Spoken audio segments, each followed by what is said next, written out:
right, ladies and gentlemen, welcome back to American LFC. I am Nate. We're talking here with my brother Eli. We're discussing everything Liverpool, including the last week, which of course included a game against Bournemouth and a game against Luton Town. Eli, you said that you wanted to talk a little bit about something before we got into the thick of things today. Yeah, I thought I'd give our thousands of viewers an update on what's going on with me personally in the footballing world. I've been accepted into a master's program for sports management and am working through the U.S. soccer coaching badges. I have my in-person lessons next month, so I can then start working on the D license with the goal of maybe eventually coaching college level soccer someday. Yeah, it's awesome. I'm super excited for you, man. Yeah, it's been a ton of fun. I learned so much. It's like the first formal training I've had in coaching. And I was telling my wife that it was like, if I really wish I had done this before the season, because I remember talking to you a lot throughout the season of like trying to explain to high schoolers like what you want to get them to do, right? And the big thing about the U.S. Soccer's play, practice, play methodology is you use something called guiding questions.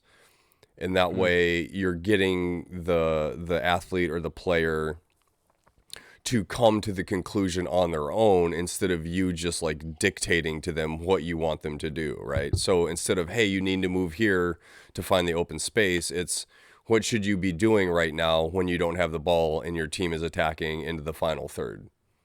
Right. Oh, I That's should smart. move over here. Yes, nailed it. So Right. I'm super excited about going. It sounds like I'm going to have the opportunity to help coach the high school girls team in the spring and then maybe have the opportunity to take over as the head coach for the boys team next fall. So I'm super excited. Wow, that'd be awesome. Yeah. That'd be super awesome. Yeah, that's really cool, man. It's Yeah. gonna be. I mean, obviously, it's gonna play a lot into us doing the podcast going forward. So, it's all very good news. Yeah. Should we discuss Bournemouth Football Club this morning? I think we should. Yeah. So this game happened 5 days ago. It was for the EPL. Carabao Cup. Yeah. Yes, the EFL Cup, the English Football Cup. Is that what is it? I think so. Yeah. Yeah. Either way, if we were to win it this season, we would hold the record of most Carabao Cup EF Cups, Cups. Yeah. At 10. Whatever it's called now. It's changed like Yes. 4 times since we've been following English football. Yes. So I don't know. Yes, exactly. It's interesting. I was rewatching the highlights just to refresh myself because obviously we had such an interesting time with the Luton game this weekend, which we'll obviously come to in a bit. But as I was watching the highlights, it just reminded me that it was like, oh, this was the tale of two halves for our team, and because it was completely dictated by the weather. It was just like they were just legitimately playing against the weather, and that was sort of it. Like, obviously, the first half we had the wind behind our backs, literally, and it changed the state of play. Yeah. Do you remember this? I do, yeah. Because it seems like, once we get to the second half and we're playing into the wind, like we had more issues going forward, right? Because you're literally playing into like gale force winds, right? And it was very interesting. I think the first goal did come in the first half, though, right? We did score in the first half. Yeah, Cody Gakpo, I believe, scored the first goal. We were going into halftime 1-0. I mean, we were dominating possession and the way that everything was playing. They definitely didn't lie down and just like sit behind the ball and play defensive football. They were like, hey, we're going to try and go toe to toe with you. It's just we were creating a lot of pressure, and we obviously understood that going the opposite direction the following half because they were able to kind of dictate on us a little bit, to be honest. But yeah, I feel like we played well. I think if there are any takeaways from this game, it was that Joel Kwanzaa is a good footballer at the age of 20 and playing center back. I saw something that he had like, it was over 10 more touches than anyone else on the field. I You think know, during this game he had the most touches of yeah, anybody. yeah. Yeah. Yeah, I think I texted you after the game that he's going to save us tens of millions of dollars in the transfer market, if he can stay healthy and, the progression continues. But as we've talked with other young players is, we can't be too harsh on him because there should be an expected dip, right? Yeah. He is only 20, So I think as long as we're patient with him and he keeps progressing and playing well, the fans will stay behind him.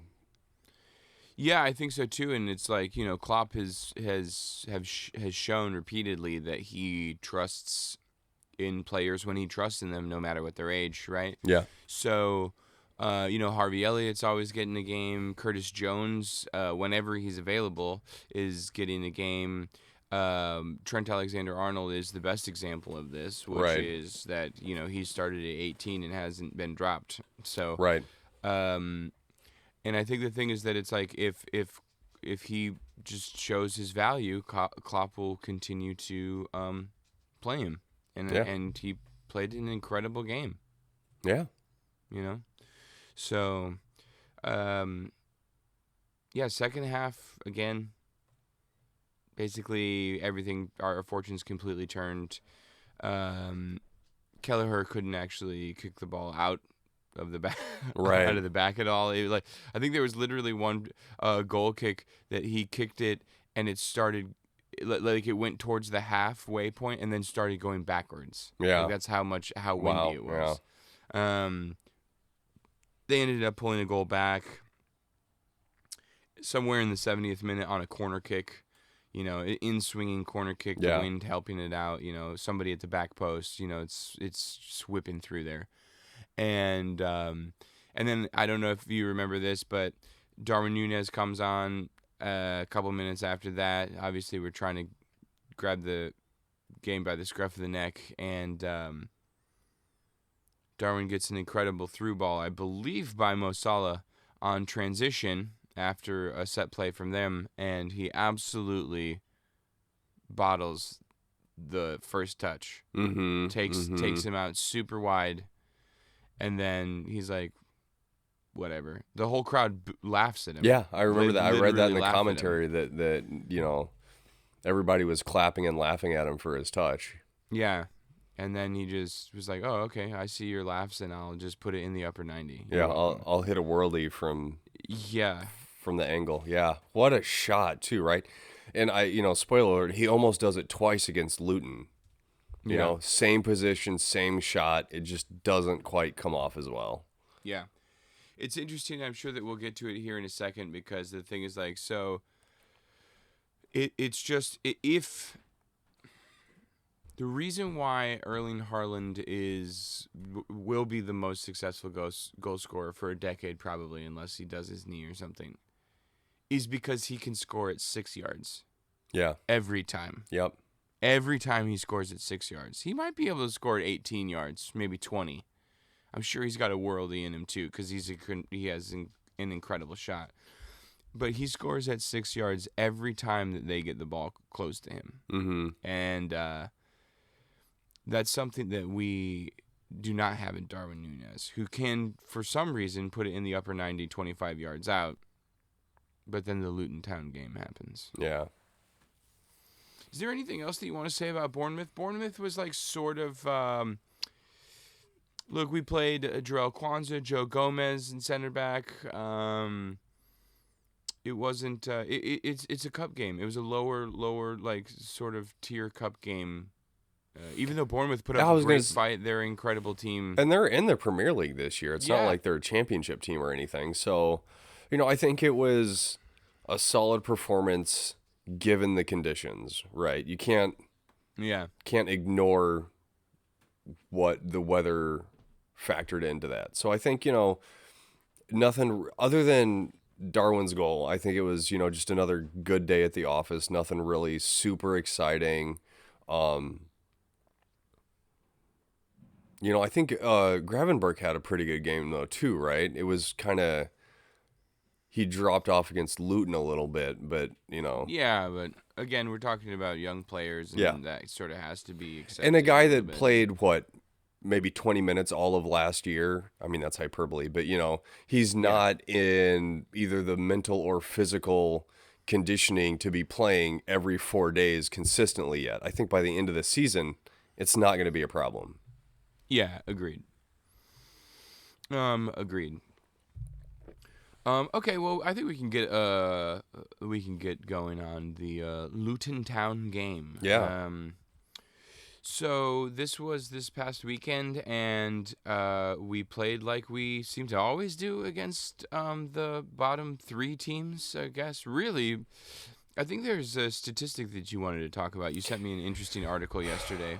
Yeah, again, analysis from the website. This is Anfield. Go check them out. Great website. Great bunch of content creators. But basically, they looked at the numbers. In our win percentage over, I think, the last 4 years against newly promoted squads is only 30% away from home. Right. Yeah. And really, like, the damning part of that is City's win percentage against those same teams is 81%, right? And I don't really like to compare ourselves to City, but they've, won the league, 5, 6 times? That is why they win the league. Right, exactly. That's why they beat us by a point to the league every year, is because they don't drop points against Luton Town. Yeah, and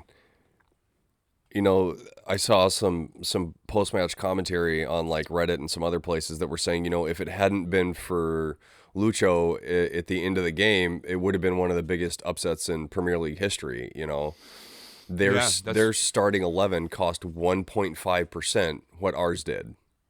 Right. And hats off to Luton too. They had a game plan. They executed it well. They played with heart in front of their 10,000 fans. But we kind of had an off day. It wasn't terrible, I think, by any means, but just wasn't one of those days where things were really coming off. I think it really is that duality of Captain Chaos, right? 3 days ago he hits an absolute worldie, and then 3 days later he can't. Both him and Mo miss inside the 6, right? Mo's header is wide. I think the in-match commentary was like, nobody with 300 career goals is going to pass the ball in that situation, right? So it's, he was going for goal. He fluffs his header, and then it falls to Darwin, and he skies it from, literally a yard like 2 out. Yard. Yeah. Like, yeah. Yeah, agreed. I mean, it is frustrating because that should have been a goal. We should have been 1 up, and then that should have forced them to come out and play, and then that just makes a totally different game. And the thing is they did play their game plan to a T, right? Which is, this is what everybody knows, is that if you can weather the storm for, let's say, 60 minutes, 65 minutes, if you can stay compact and get 10 guys behind the ball, you will get a shot at Liverpool. You will get a chance in transition, because they're going to keep throwing bodies forward, and you can just hit a big ugly ball up into the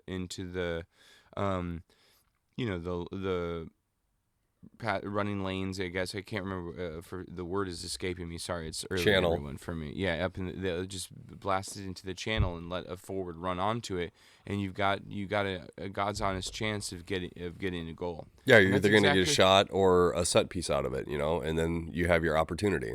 Yeah. Yeah. And that's exactly what happened. And look, the thing is I said this to you in text the other day, which is, I have said repeatedly on this podcast that I believe that if we get a top 4 finish and we win, let's say, the Europa League or I'd take the Carabao Cup, you know what I mean? If we get a trophy, I'd prefer the Europa League. Mm-hmm. if we get a trophy and we finish top 4, I think we have to chalk this up as a success. I think we have to say that this is a successful season. And I've said that from the beginning. It's been other people, other pundits, where we've only dropped 2 points in the first, 12 games or something like that. Well, besides the Spurs game, which was stolen. We dropped fewer points than anybody expected. Like, we came out and beat Newcastle with 10 people. Yeah. You know what I mean?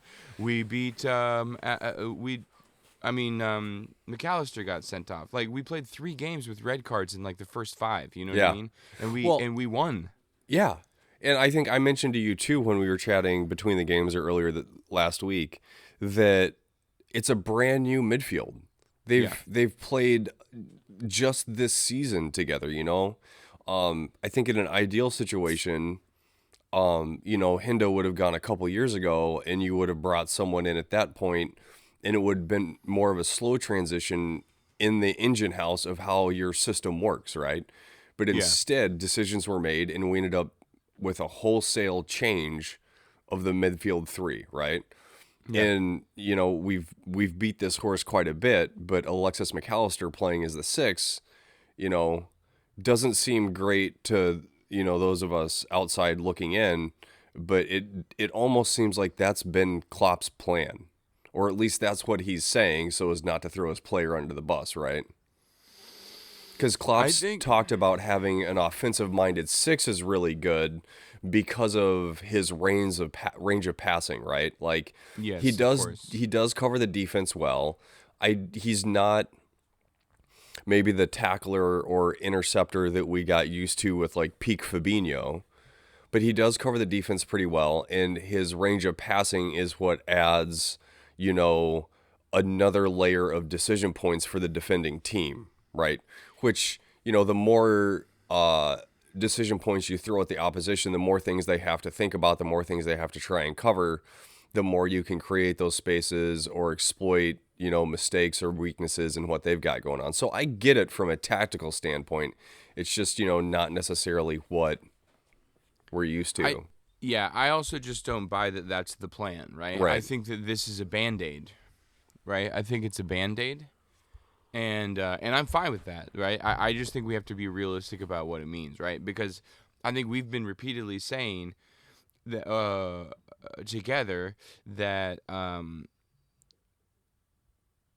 the system is working, but we don't have the personnel.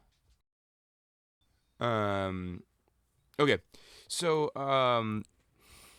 so we've been saying that the system is working, we just don't have the personnel, right? Mm-hmm. And I think the thing is, it seems like the rumors about Andre from Fluminense are starting to pick up steam a little bit, and I think that makes sense because they just did win the Copa Libertadores, which is their first time in the team history. I think everybody's very excited for them. Congratulations to them. Yep. And hopefully we can get a deal over the line because from my understanding of hearing other people online and the sort of talking points about who he is as a player is that he is sort of what you're describing, which is that he is a progressive but defensive-minded player, right? Mm-hmm. Which is that he has the passing range, he has the mobility, he has the footwork. Everybody's saying that he's like a Thiago Alcantara with legs. Right. So it's you could see how that would be a really great asset for us right now. Because we need somebody sitting in front of the defense because teams can just run through us. Right. And it's just because McAllister, and it's not because McAllister sort of does the defensive stuff, right? In certain setups, right? He's doing well when we are stable. The issue is when we're in transition. Right? And that's fine. Nobody thought when we got McAllister he was coming in to play the 6. Right? You can't convince me anybody thought that because we still had Henderson and Fabinho. So he's just being a Band-Aid, and I can't wait for January, and hopefully we address it. In the meantime, I think he's doing just fine, and I think the reality is there was a lot of energy and a lot of positivity, and I'm super on board with it. I don't want to be like a naysayer and be like, we're not going to win the league, because I think we can win the league. It just depends on how the rest of the teams play. Mm-hmm. Like Arsenal crapped the bed this weekend, right? And they're all complaining about VAR decisions and stuff. But so Newcastle takes 3 points from them. Can Newcastle take 3 points from City? Can Tottenham take from City? Where are people pulling points from? Because the league just seems way more competitive this year than it did last year. And so I think that gives us a fighting chance to be in and around it by the end of the season. But I will be more than pleased if we can walk away with the cup and a top 4 finish, because in my perception, from the beginning of this year, from the last day of the season last year, this was a rebuilding year. Right. You know what I mean? Like when we were sitting in 5th place, knowing that we were not going to be able to get Champions League football, I was like, well, next year we rebuild and hopefully we go again after that. That's the whole perspective. And so I'm trying to maintain that in a level of positivity, I think, because the thing is, like, I just don't want us to get down because we dropped 2 points at Luton. Right. Because, and which we did. We dropped 2 points at Luton and almost 3. Yeah. Right? And I could just feel results like this happening. Like our first 11 games or whatever, there was so much positivity that I feel like I said it earlier on the podcast in a previous episode, that it's like there are going to be results this season that we are going to be befuddled by and annoyed and angered by, because it's going to be like, why couldn't you guys, Darwin, why couldn't you just put the goal in at the 1 yard line? Like, or put the ball in the back of the net. Why not? Which is a perfectly reasonable question. Darwin, hit us up. Darwin, leave us a comment below and let us know why you didn't score the goal. And but I think the thing is, like, I just don't want to. I just hope that the narrative around Liverpool right now doesn't become, oh, now we're not going to win the league, versus we just rebuilt this club basically from the ashes. Like, let's embrace the phoenix that is rising instead of the negativity and the missteps, which will inevitably happen. That's a really good point, because I think you're right. Like, if we rewind back in time to the end of last season, before anyone was signed and before the first 12 games of this season, and we say at the end of the whistle for the last game, you say, here's a snapshot in time. This is who you're going to sign and this is where you're going to be. I think everyone would be peeing their pants. They were so excited. Oh yeah, they'd snap your arm off. Because I think I read an interesting thing about, without Michael Edwards, no Champions League, that Klopp may have executed one of the best transfer windows in club history. Orchestrated that, brought the players in that he wanted, sold the vision, sold the system, sold the goal. And I mean, I've seen a couple things with Gravenberch, was like, I talked to Klopp, and then things happen pretty quickly, and he's like, that's what I wanted. And so, it's always been kind of a meme of, Klopp tapping guys up, but it's worked. And we are doing better than I think anybody could have expected at the end of last season. And it is like a human tendency to kind of like get carried away with that success and, oh, that feels good, I want it to keep coming. And it's like, well, you kind of have to keep in mind the whole picture, right? The big picture of, we completely changed possibly one of the most important, positions in our system wholesale. All 3 of them gone. And we brought in, 3 new starters and a squad player. Yeah, exactly. And the truth is, like, there's an argument that, Gravenberch is probably brought in for the future. You know what I mean? It's like, he's playing in the here and now, great, and that's exciting. Or at least he's competition for McAllister or Szoboszlai, right? Because I think that, let's say we get Andre, or let's say we get in January an actual 6, right? I think that it's probably McAllister and Szoboszlai who you would say would be your starting eights. Oh yeah, absolutely. I mean, Szoboszlai is a couple years older. McAllister, a World Cup winner. You know, Gravenberch definitely has like the pedigree and the potential, but I think obviously McAllister and Szoboszlai are, you know, obviously a year or two ahead development wise, you know, and that's nothing against Gravenberch. That's just how age works, right? Yeah, totally. Yeah. And yeah, I'm still upbeat and excited about the way that this season is going to go. I realized that we kind of actually just jumped right into the fallout of the game without even talking about what the storyline was, which is Right. fine because there was really very little to talk about. Which Yeah. is like Luton put 10 guys behind the ball for 77 minutes, and then Yep. they got a goal on a counterattack, which was there were some claims for handball. I personally was like, that's never a handball. Like it was a corner kick. Someone headed the ball as Ross Barkley turned his back to the Right. ball. It bounced off of his arm. I was like, that's such. I saw a, some like, people saying, "Oh, that's an unnatural position." I'm like, not so sure because he's in the air. He's. I can't remember. Too. He's turned and he's coming down at that point, right? So obviously, like you jump up, and then as you're coming down, you can't just like, you know, make your hands behind your back in less than a second. You know, it's just like I don't know. For me, I remember we were texting when it happened, and I was like, you know, VAR does this again because they were saying, hey, a VAR checks in progress for a handball in the box, but they weren't showing any replays. Right. And that just felt fishy, like, oh man, here it comes again.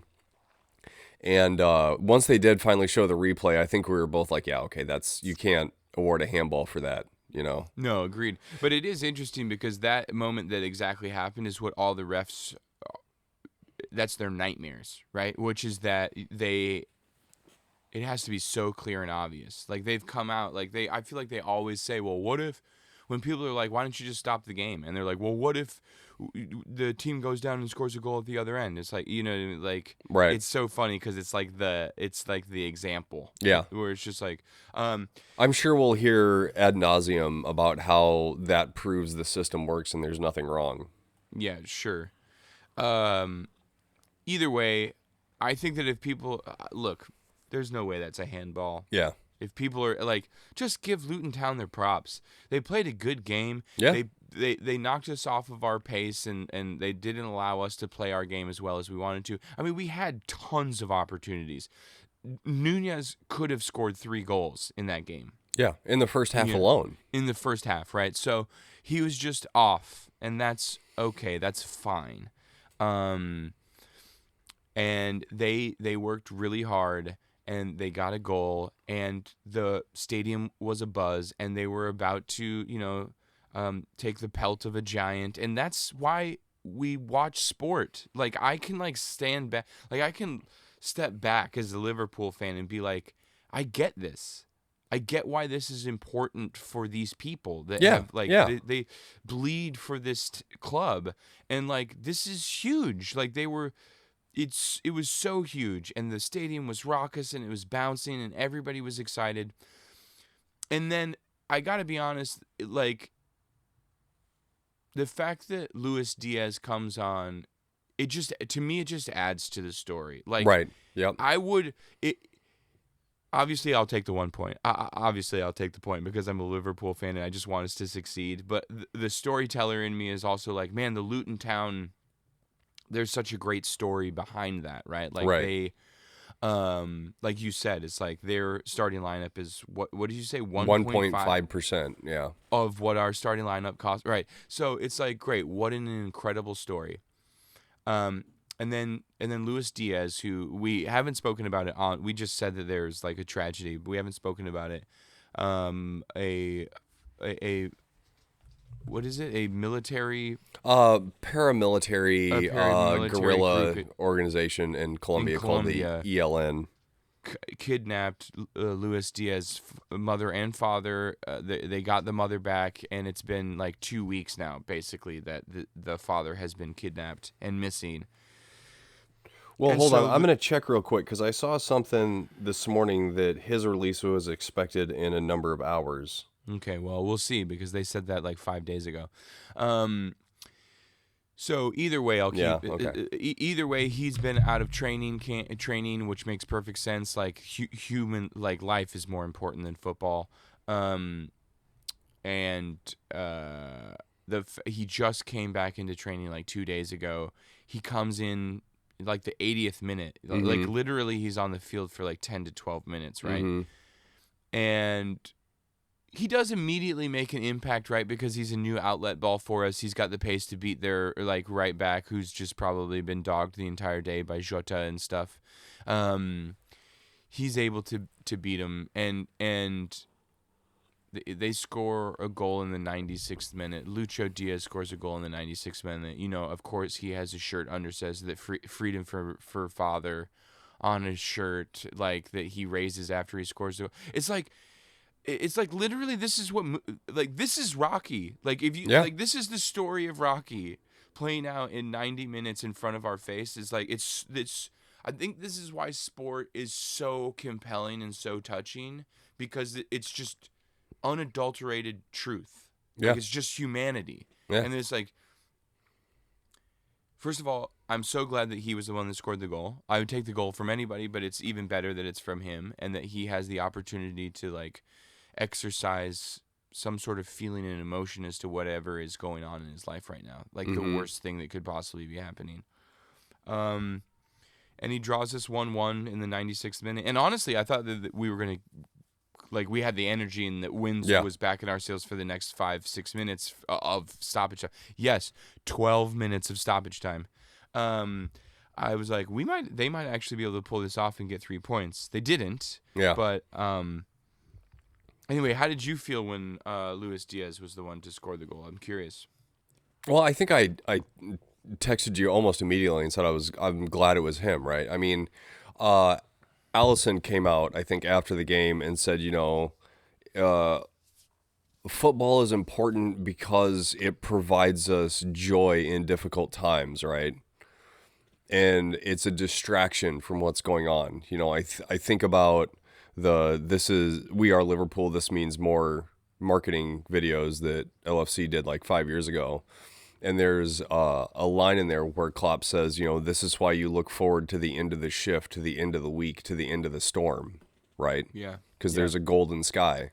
And granted, it hasn't completely happened for him yet, but at least he got some positive emotions, hopefully some joy in all that is going on in that distraction for, the 12 minutes he got to play. Hopefully he was able to just kind of tune out for the entire game and focus on what was going on. But, even those little minutes, those brief periods of being able to focus on something else, I think is great. Yeah, 100%. Yeah, what was I going to say? There was something that spurred that I had a thought about when you were saying, yeah, it's just, yeah. Oh, about Allison. It's also impactful coming from Allison to come out and say that, right? Because I think we all remember a couple years ago that there was an unexpected passing of his father, in a concerning way. He was like missing for a while, right? So I think he ended up. He was on their farm or something and passed away while swimming in the lake, but also a tragedy befell one of our players, and I'm sure that Lewis and Allison are probably being a good support system for one another at this point in time.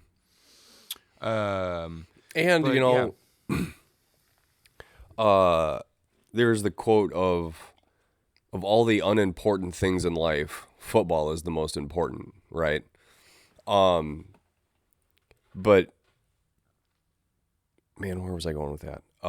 Just the way that they've all kind of circled around him. Oh, here's what it was. Is Klopp left the decision to play up to Lucho himself, right? Yeah.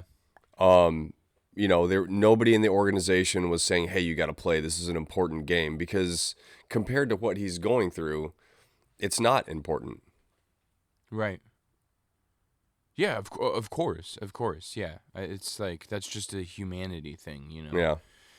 And also, I don't know if you saw any of the post stuff, but I saw that there was like a lot of the Luton players were also putting an arm around him. You know what I Yeah. mean? I think that says a lot too. You know what I mean?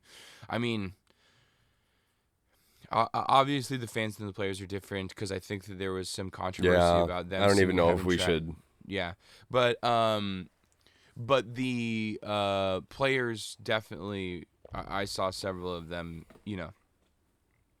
At least giving their support and positivity to Luis Diaz as he's going through this difficult time. So, Yeah. So 2 points dropped. Lessons learned. I think that there's plenty of room for optimism. We got two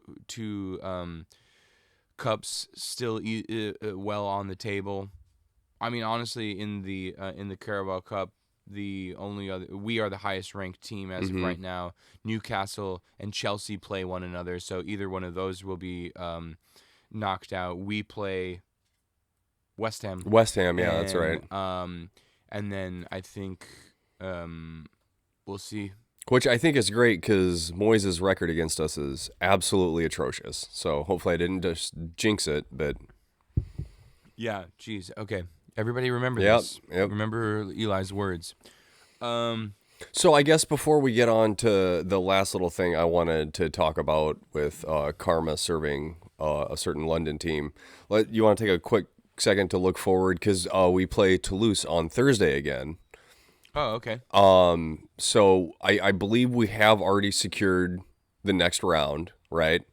Yeah, we have 9 points. yeah. Nobody else does. I think next is like 4. So if you're Kloppo, it's away.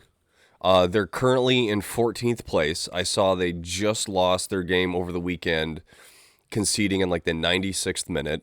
So they're probably even, lower than we are right now on the feel-good factor. So if you're Kloppo, what do you do with Toulouse coming up? Yeah, that's a great question. I play the kids. Yeah, absolutely right. If we have secured, if we have for sure secured, which I think that we have. Yeah, mathematically, I think we're through. I play the kids. Yeah. I just think that there's absolutely no reason not to. You know what I mean? Do you give Ben Doak another shot out there right wing? Absolutely. I guess when I'm saying I play the kids, it's really a smattering. Like, here's what I'm thinking is like Joe Gomez, Gerald Kwanzaa, right? Yeah. Maybe you play this Luke Chambers. Maybe he's playing left back like he did Or before, right? or Scanlon or whatever the other kid's name is. Right, or exactly. both of them, Right. Yeah, exactly. Who did we have playing right back? Somebody playing right back. Endo at the 6, right? Yeah. This is what I mean by the kids. It's like I think Endo needs to be in there. I think Harvey Elliott and Curtis. Gravenberch maybe Or yeah. Curtis. Yeah, right. Yeah, I think I would honestly go with Curtis. Apparently I guess there was an issue on why he didn't make the match day squad on Sunday. I'm not sure what that was. Was it his ankle thing? As a millennial, I didn't read the article. I just read the headline. Right. Of course. But hopefully I would try and get Curtis in as much as possible just to get him some match minutes, I think giving Gravenberch a rest may be good, but maybe not. Maybe I think, Soboslai was talking about how he loves playing, 2 games a week because it doesn't really give you time to think. He just loves that rapid fire going for it. So, maybe Gravenberch doesn't want the rest. He's like, no, get me in there. I want to play. I want to get back to where I think I can be. Yeah, maybe we'll see. I would also say there are plenty. Hold on, boys. There's going to be plenty of games coming up soon. Yep. Just take this game off. December, January is like going to come hot and heavy. Yeah. I think that's great. You know what I mean? I'm trying to think of who you play the front line. You know what I mean? It's going to be. Honestly, Gakpo, it would be like Doak. I would go with. It's tricky, right? But I think I would go with Darwin at some point, just because he needs to keep getting the opportunities to build that confidence. Yeah, I agree with you. That's smart. Just the guy seems like just an absolute, fitness monster. So hopefully I didn't just jinx him too. But, just give him the minutes and let him, because he feels very much like a confidence player, right? Like when things are going well, they go really, really well. And when things aren't going so well, he really kind of slumps. So just giving him, maybe start him. And if he's having an off day, be like, hey, you know what? We're through. It's not a big deal. Let's give Cody some time. He's been out hurt for a couple weeks. He needs some match time. It's not a big deal. You're going to be fine. We're just going to make a tweak here. Yeah, I agree. Hopefully it also just gives him an opportunity to score some goals. Yeah. Really. That's really the hope. Or, you start Soboslai left wing and let him just go wherever the heck he wants and, do his thing. That's what he did last Europa League game. So we'll see. It's, definitely going to be interesting. I hope that Ben Doak is in a position to be. I know that he's sort of just returned to full team training. So, Thiago Alcantara, I saw him in a training video this week. So, I thought Klopp said he wasn't expected back until January. Maybe not. I think it was I saw a training day, and I think they were in the gym. So yeah, he's not expected back till January when he will leave. Yeah, right. Yeah. Well, they'll sell him in January probably. Yeah. All right. Well, which if we get Andre with, I'm totally fine. Yeah. Okay. Sounds great. Anything else? Any last thoughts? Well, I think just a quick little Schadenfreude moment of Spurs going down to 9 men and then getting absolutely pummeled by the soup sandwich that is Chelsea right now. Yeah, exactly. It's funny, I started consuming some of the punditry's commentary about it this morning, just as I was kind of getting up and doing dishes and getting ready before we sat down.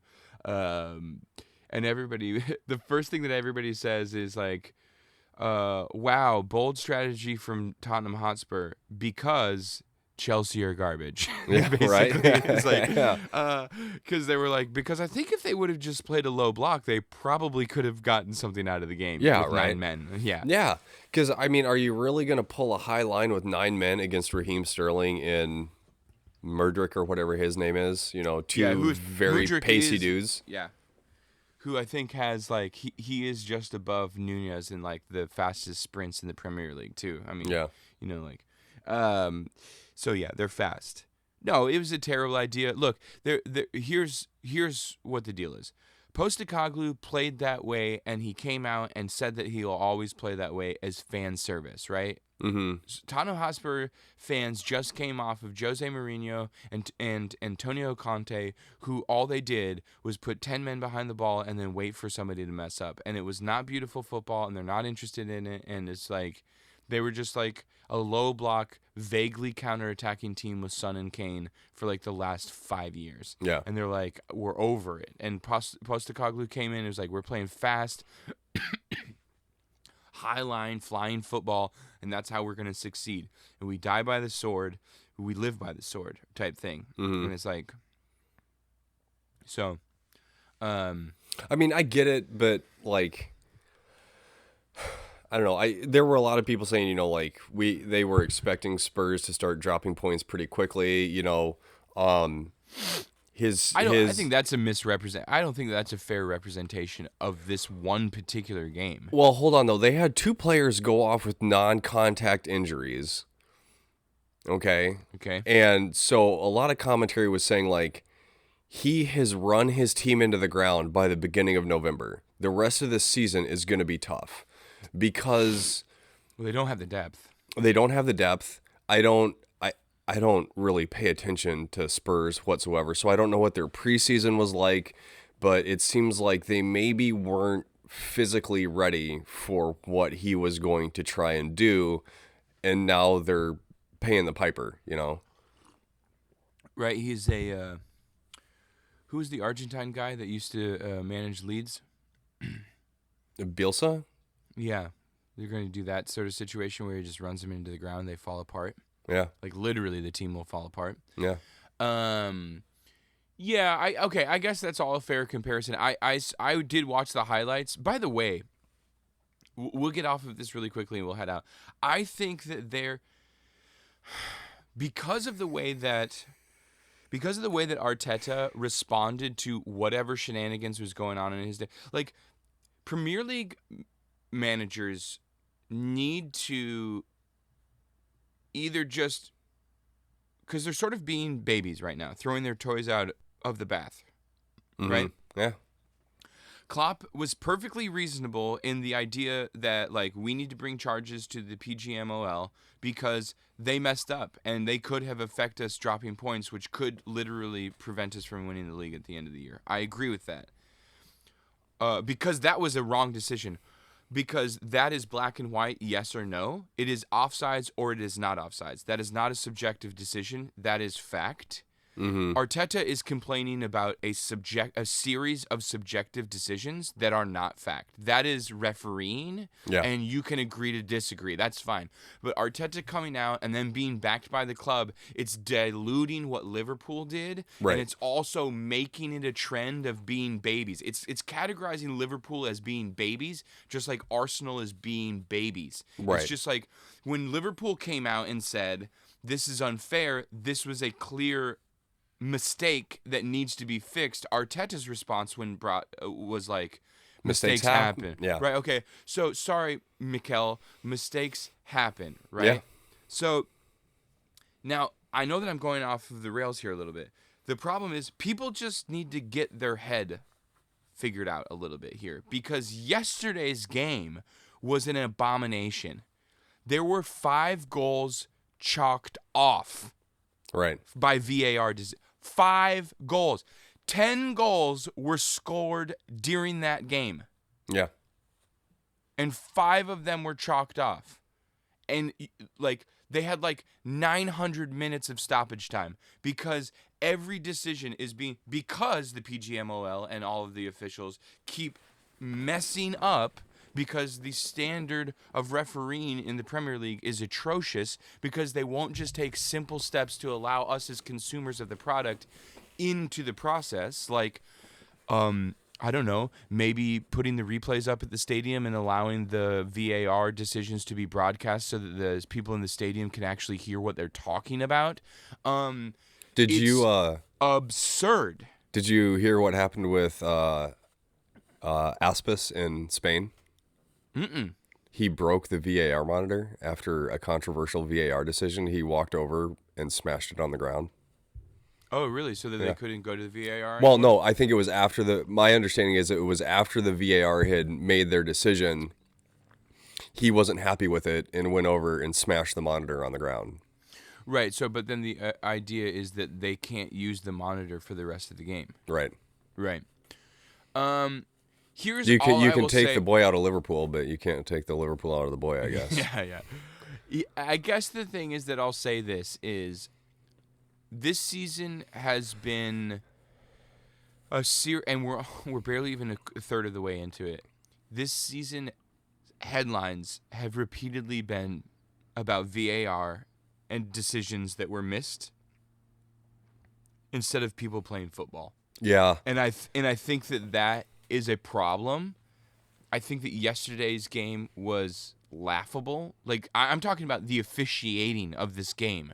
If you rewatch it, it's like, I watched the highlights. The highlights, like, cut down by NBC are like 20 minutes. Oh, my. And half of it is just, and we're waiting on a VAR decision. It's just like, it takes away the pace.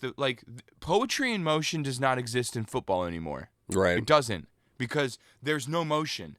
Yeah. It's because it's just like all rigid. It's like you can't celebrate a goal. You can't, like, it's just, it's really frustrating. And the thing is, like, I will do what nobody did for us when we had a decision that will change our fortune in the Premier League.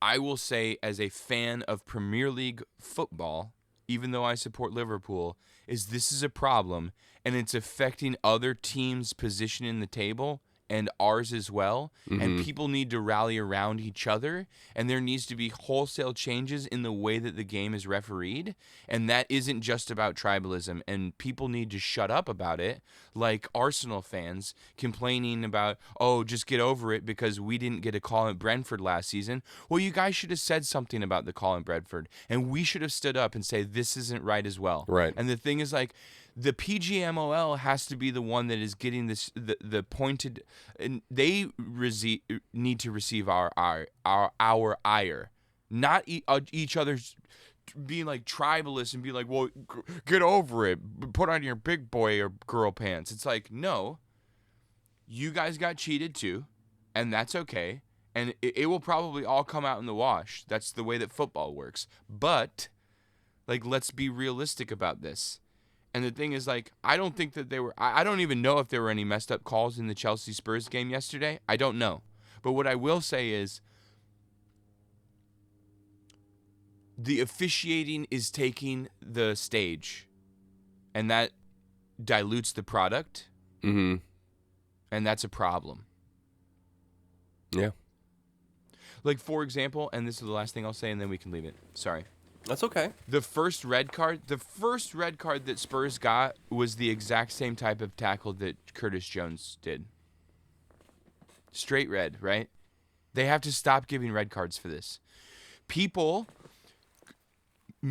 grown men playing in professional sports for 6 figures a week, tackle each other hard, and sometimes your foot rolls over the ball.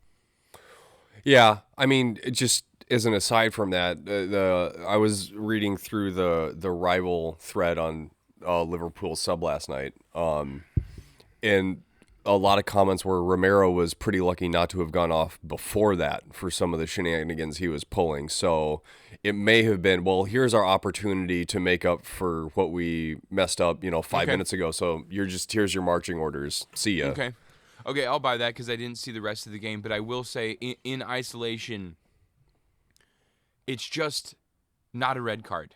Yeah. It just can't be a red card. The idea of somebody tackling through the ball has to go somewhere. And if it goes under the tackler's foot, they're saying, and then that tackler's foot goes through somebody's ankle or shin, that's a red card foul. It's just absurd. Yeah, and then these guys are getting straight red cards and they're out for 3 games. Like that. Right. Like, if Romero was being a jerk earlier in the game, it's like, well, okay, that's stuff. That's fine. We're like that. You have to be able to give the ref license to be able to referee the game, not the microcosm. Yeah. Yes, exactly. Like, you have to. So I understand and I empathize with that. But, like, the thing is, like, he's out for 3 games. Like, it just isn't a straight red card offense. They got to figure it out. That's all. Yeah. I mean, you can't bend the laws of physics on how some of these things work, right? It's just. It's like the red. It's also like the handball calls too. It's just like, can we all just calm down about handballs? Can we just? I would much rather just see fewer handballs. Like, I get that everybody wants them, and it's like, I know that we felt hard done by not getting handball calls, like Chelsea in the first game of the season, where literally the handball prevented Jota's header from going in the goal, and I don't know how we didn't get a handball for that. But I'm like, I would rather live in a world where we don't get a handball for that, and then other people also don't get handballs for equivalent stuff. It's just like, stop begging for handballs. Human beings have hands on their arms, and arms have to be somewhere when you're physically moving and jumping and stuff. Right. It's like, let's just calm down. Why are we? Just let the game play. Yeah. I don't know. It's It is. It's really frustrating because it's like, yeah, just let the game go, let it flow. It feels like, and you kind of touched on this, is we've move to a position where the game is being over officiated. So it's the refs that are the talking points. It's the officials and PGMOL that are talking points. So they're getting their buzz instead of the players and the fans. You know, everything, all the news is focusing in such a negative space that, oh, they screwed this up. But, you know, there's like some weird psychological effect of people like crave negative attention when it makes them popular, right? You know, it's I don't know. It's just like, just let the game go, you know? It's interesting because it felt like yesterday, the Chelsea and Spurs game, they were deliberating every single micro call was going to VAR because they didn't want to screw up anymore because they've been an absolute train wreck for the entire season.